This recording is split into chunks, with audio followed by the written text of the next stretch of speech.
This is Gabriela on the scene today with Talk Network Radio. We have a real treat for you just around the corner, and that is Empowered Living with Jeff Byrd. Jeff is the owner of Jeffrey Byrd Coaching, and he will be coming to you weekly to teach you more about empowered living. Now, let's join Jeff already in the studio. Hello and welcome. This is Jeff Byrd with Jeffrey Byrd Coaching, and this is Empowered Living.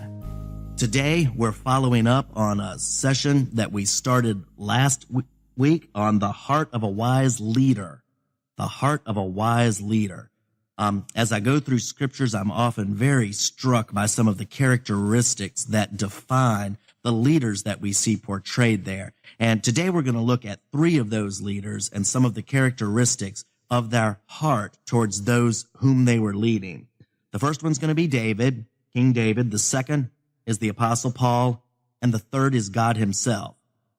So I want to read some scriptures that give a glimpse into the heart of these three individuals. The first one will be David from Psalm 78, verses 70 to 72. He also chose David his servant and took him from the sheepfolds. From the care of the ewes with suckling lambs, he brought him to shepherd Jacob his people and Israel his inheritance. So he shepherded them according to the integrity of his heart and guided them with his skillful hands. That's Psalm 78, 70 to 72. Next, we want to look at the Apostle Paul. This is in his letter to his friends in the ancient city of Thessalonica. This is found in 1 Thessalonians 2, 7 through 8. But we proved to be gentle among you, as a nursing mother tenderly cares for her own children. Having so fond an affection for you, we were well pleased to impart to you not only the gospel of God, but also our own lives, because you had become very dear to us. It's 1 Thessalonians 2, 7 through 8. Lastly, we want to look at God and the description of his own heart towards his people. This was back in Isaiah. This is pertaining to the nation Israel, but we know that God says, I am the Lord. I change not. I'm the same yesterday, today, and forever. So whatever he was is what he is and is what he shall be. In Isaiah 49, verses 14 through 16, he says, But Zion said, The Lord has forsaken me, and the Lord has forgotten me. Can a woman forget her nursing child and have no compassion on the son of her womb? Even these may forget, but I will not forget you. Behold, I have inscribed you on the palms of my hands, and your walls are continually before me. Isaiah 49, 14 through 16. These are three very poignant, touching passages that describe and give us a glimpse into the heart of a wise leader, the type of leader that God himself is, and the characteristics of those who are best equipped to guide other people. Now, you may have your specific areas of expertise and organizational aptitude and abilities and skill set, but those will be enhanced in every way when these qualities that we've just looked at and are getting ready to discuss are present in the life and in the way that we guide those and lead those who are under our influence. I've got a list of characteristics. There are 11 characteristics that I want to give you. And then we'll talk about some application. The characteristics, number one, first characteristic that I see from those passages is patience. Patience. And we're told of David that he was caring for ewes with nursing young. Now, my guess is David seemed to be a very capable young man. He killed a bear. He killed a lion that came to attack the flock. This was a guy that was physically capable, had great aptitude. He was together. He was active. I think it was probably a slow and somewhat tedious process caring for these ewes with the nursing young. They're not moving very fast, right? Often as leaders, we feel that way. Boy, if the team would just get with it and just get going. But patience is going to be something that is very needed when we're dealing with other people, because everybody's not going to be as good at things as we are. And we're going to have patience to get them up to speed, to help them understand a vision, to keep them encouraged and moving forward. Number two is gentleness. Gentleness. Paul describes himself. He uses this word gentle in the letter to his friends in Thessalonica. He says, we prove to be gentle among you. This is the attitude of a mother towards her own children, like a mother with a nursing child. How she's going to be, she's not going to speak harshly. Everything in her, hopefully in her eye contact, in her touch, in her voice, it's going to be gentle. It's not going to invoke fear, either in the sheep or in the children or in those who follow us. We care about them. We don't just care about getting a job done. We care about the people. And we're going to lay things out. We're going to address them in a way that's gentle, that's not provoking fear, that is taking their viewpoint and the way they feel about things into consideration. Next is provision. I looked up, this is a very interesting study. I didn't know a whole lot about nursing ewes. That's not my area of expertise. So I just Googled it and just put in nursing ewes. Provision for nursing ewes. And I came up with some very interesting stuff. I didn't even think it would give me a website, but it gave me a website. And I found out there is a lot that goes into caring for a nursing ewe. And you have to have the right food with the right nutrient profile to produce the right type of milk. You have to have the right amount of food. Too little or too much can be damaging.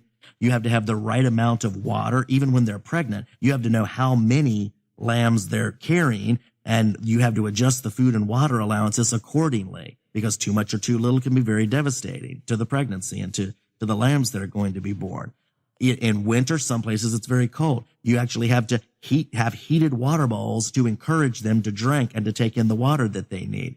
It's quite a procedure. So there's a lot of extra provision that a leader has to provide for his people. They have to know what they need. It's one of the worst things in the world to put responsibility on a person as a leader without giving them the necessary resources and provision to fulfill that responsibility. So provision is important. Number 4 is protection.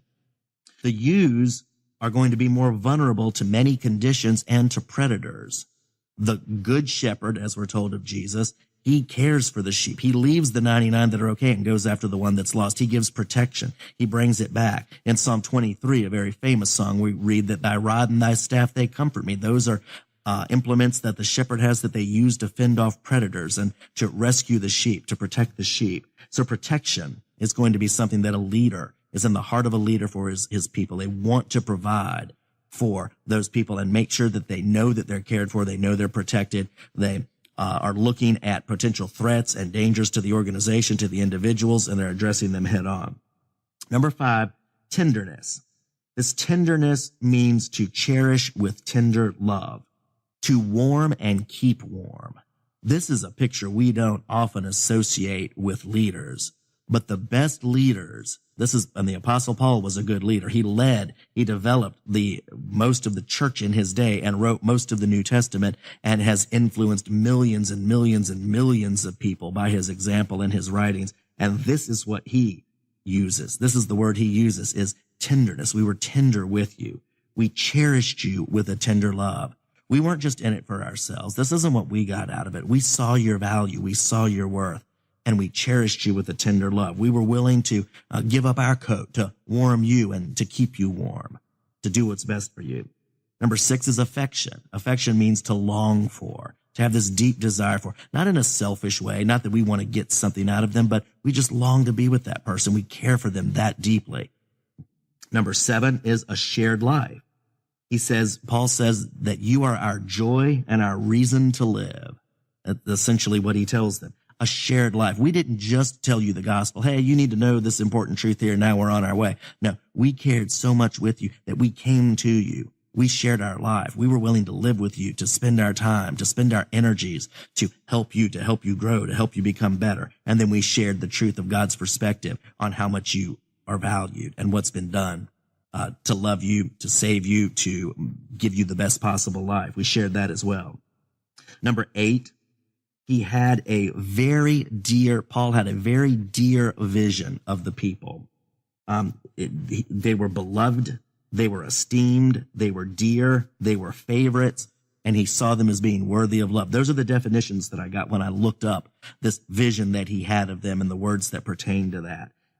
He just esteemed them so much. He was thrilled in their presence. I almost see like a puppy dog that just when you come home from work and it's been at home and just is so excited and jumping and wants to be all over you and wagging its tail. It's just that thrilled in its presence. I had a friend of mine get a new puppy one time and he said, wow, What if we were towards each other like this puppy is to me when I come home from work every day? Just thrilled to be with you. So glad you're there.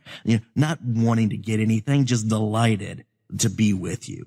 Wouldn't that be a thing? That's the leader's heart for his people, is they just love them. They cherish them. Next is compassion. Compassion means to love deeply, to have mercy, to have tender affection. This compassion and the mercy is so useful in so many ways. It's one of the defining characteristics of God is mercy. Mercy means not giving people what they deserve.